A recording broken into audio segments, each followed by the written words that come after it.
Hello friends, MP में एक और नई वैकेंसी निकली है। देखिए, ये जो वैकेंसी रहेगी तृतीय श्रेणी और चतुर्थ श्रेणी की वैकेंसी जी रहने वाली है। इन वैकेंसी के बारे में हम सारी डिटेल्स देखेंगे कि यह वैकेंसी कहाँ पे निकली है, इसकी योग्यता क्या क्या रहने वाली है। और देखिए, जो इसकी योग्यता रहेगी वो 8वीं पास से लेकर 12वीं पास और ग्रेजुएशन तक अलग अलग योग्यता रहने वाली है। 8वीं पास वाले भी इस फॉर्म को फिलअप कर सकते हैं, 12वीं पास वाले भी कर सकते हैं, 12वीं पास प्लस कंप्यूटर डिप्लोमा वाले भी कर सकते हैं। यदि आपके पास ITI तो भी आप फॉर्म को फिल कर सकते हैं, और यदि आपने स्नातक है तो भी आप फॉर्म को फिलअप कर सकते हैं। देखिए, सभी की जो योग्यता है वो अलग अलग रहने वाली हैं। तो अब आगे हम इन सभी वैकेंसी के बारे में जानकारी देखेंगे। इससे पहले यदि आपने चैनल को सब्सक्राइब नहीं किया है तो चैनल को सब्सक्राइब जरूर कर लीजिएगा, एम वीडियो को लाइक कर लें, एम वीडियो को पूरा देखें, जिससे कि आपको सारी जानकारी समझ में आ जाएगी। देखिए, जो वैकेंसी की यदि हम बात करेंगे तो यह जो तृतीय श्रेणी की वैकेंसी रहेंगी वो चतुर्थ श्रेणी की वैकेंसी रहेंगी। और इनका जो वेतन रहेगा तृतीय श्रेणी की वैकेंसी रहेगी निज सहायक की, उसका जो वेतन रहेगा 32,800 रुपये से लेकर 1,03,600 रुपये तक आपका वेतन रहेगा। वरिष्ठ लेखपाल की जो वैकेंसी है उसका 28,700 रुपये से आपका वेतन स्टार्ट होगा और 91,300 रुपये तक आपका वेतन रहेगा। इसके बाद जो लेखापाल की तृतीय श्रेणी की भर्ती रहेगी वो 22,100 रुपये से आपका वेतन स्टार्ट होगा और 70,000 रुपये तक वेतन रहेगा। और जो कार्यालय सहायक की चतुर्थ श्रेणी की वैकेंसी रहने वाली है वो 16,100 रुपये से आपका वेतन स्टार्ट होगा और 50,900 रुपये तक आपका वेतन रहने वाला है। देखिए, यदि हम टोटल वैकेंसी की बात करें तो निज सहायक की 9 वैकेंसी रहने वाली है, वरिष्ठ लेखपाल की 1 वैकेंसी रहेगी, लेखपाल की 2 वैकेंसी रहेगी, कार्यालय सहायक की 7 वैकेंसी रहने वाली है। इस प्रकार से वैकेंसी रहने वाली है। देखिए, यदि हम इनकी शैक्षणिक योग्यता के बारे में बात करेंगे तो जो शैक्षणिक योग्यता रहेगी तो कार्यालय सहायक की जो शैक्षणिक योग्यता रहेगी तो आपकी जो योग्यता रहेगी वो सिर्फ 8वीं पास मांगी गई है। यदि आप सिर्फ 8वीं पास है तो आप फॉर्म को फिलअप कर सकते हैं। देखिए, इसका जो फॉर्म रहेगा वो आपको ऑफलाइन फॉर्म को फिल करना पड़ेगा। जो यह इसका इसी के नीचे इसका फॉर्म का फॉर्मेट मिल जाएगा। हम देखेंगे कि आप यहाँ कहाँ से PDF को डाउनलोड कर सकते हैं। इसका फॉर्म का फॉर्मेट रहने वाला है और आप इसको फॉर्म को फिल कर सकते हैं। देखिए, इसका जो एड्रेस रहेगा आपको फॉर्म को फिल करके कहाँ पर भेजना है उसके बारे में भी हम देखेंगे। देखिए, आपको जो एड्रेस रहेगा तो वो रहेगा नियुक्ति हेतु आवश्यक शर्तें रहेंगी, जो कि इसकी अंतिम तारीख रहेगी वो 5/12/2024 तक आप आवेदन को कर सकते हैं।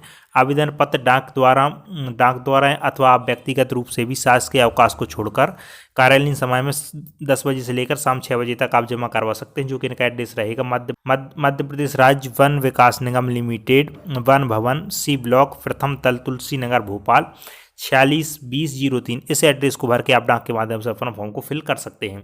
इसकी यदि जो हम एज की बात करेंगे तो 18 से 40 वर्ष के बीच इसकी एज रहने वाली है।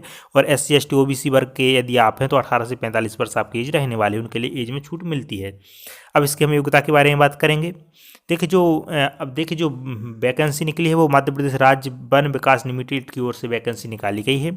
और इसका जो PDF इसकी जो विज्ञप्ति है वो 18/11/2024 को रिलीज की गई थी।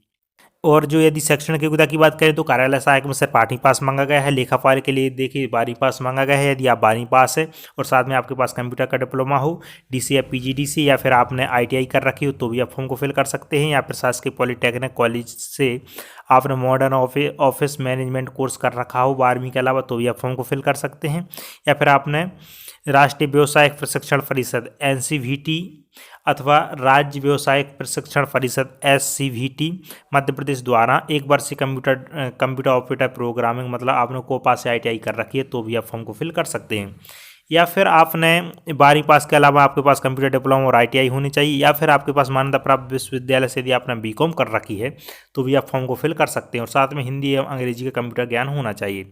और देखिए, CPCT और इसमें साथ में CPCT लेखापाल में CPCT भी मांगी गई है। यदि आपके पास CPCT है तो आप फॉर्म को फिल कर सकते हैं। 12वीं पास, CPCT और कंप्यूटर डिप्लोमा है तो आप फॉर्म को फिल कर सकते हैं लेखापाल की पोस्ट के लिए। और सिर्फ 8वीं पास है तो आप कार्यालय सहायक के लिए आवेदन कर सकते हैं। और देखिए, यदि वरिष्ठ लेखपाल की यदि हम बात करेंगे तो इसमें मान्यता प्राप्त विश्वविद्यालय से आपने BCom कर रखी हो और BCom में आपकी परसेंट 55% या उससे ज़्यादा हो तो आप फॉर्म को फिल कर सकते हैं वरिष्ठ लेखपाल के लिए। इसकी जो पहली वैकेंसी रहेगी निज सहायक की, तो इसमें आपने मान्यता प्राप्त विश्वविद्यालय से स्नातक की परीक्षा पास कर रखी हो। इसमें आपने स्नातक कर रखी हो और साथ में आपने हिंदी शीघ्र लेखर परीक्षा उत्तीर्ण होने का प्रमाण पत्र है यदि आपके पास, तो आप फॉर्म को फिल कर सकते हैं। और किसी भी विषय में आपने कंप्यूटर कर रखा हो या डिप्लोमा हो तो भी आप फॉर्म को फिल कर सकते हैं। आपके पास डिग्री होनी चाहिए और 1 वर्ष का डीसी या पीजीडीसी डिग्री होनी, डीसी या पीजीडीसी का डिप्लोमा होना चाहिए, या फिर आपने कोपा से आईटीआई कर रखी हो तो भी आप फॉर्म को फिल कर सकते हैं। और इस पद के लिए भी आपको सीपीसीटी अनिवार्य मांगी गई है। इसके लिए निज सहायक के लिए भी सीपीसीटी रहेगी। अब हम देखेंगे कि आप यह जो पीडीएफ है वो कहाँ से डाउनलोड कर सकते हैं। देखिए, पीडीएफ को डाउनलोड करने के लिए आप गूगल में सर्च कर सकते हैं मध्य प्रदेश राज्य वन विकास निगम लिमिटेड। जैसे आप इसको सर्च करेंगे और थोड़ा सा नीचे स्क्रॉल करेंगे तो यहाँ पे हमें इसकी साइट देखने को मिल जाएगी। देखिए, हमने थोड़ा सा नीचे स्क्रॉल किया है तो यहाँ पे हमें देखने को मिल गया है मध्य प्रदेश राज्य वन विकास निगम लिमिटेड। हमें इस पर क्लिक कर लेना है। जैसे हम इस पर क्लिक करेंगे तो हम इसके ऑफिशियल वेब पेज पर, तो हम इसकी ऑफिशियल वेबसाइट पर पहुंच जाएंगे। यहाँ से आप इस पीडीएफ को डाउनलोड कर सकते हैं। और देखिए, इसका जो सिलेक्शन रहने वाला है वो सिर्फ इंटरव्यू के माध्यम से सिलेक्शन रहने वाला है। यह जो वैकेंसी रहेगी वो विशेष अभियान के तहत वैकेंसी निकाली गई जो कि दिव्यांगजनों के लिए रहने वाली है।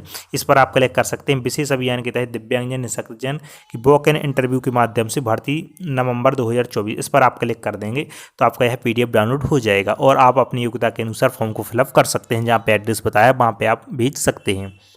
इस प्रकार से सारी जानकारी थी। यदि जानकारी अच्छी लगी तो वीडियो को लाइक कर लीजिएगा, हम चैनल को सब्सक्राइब कर लें। Thank you.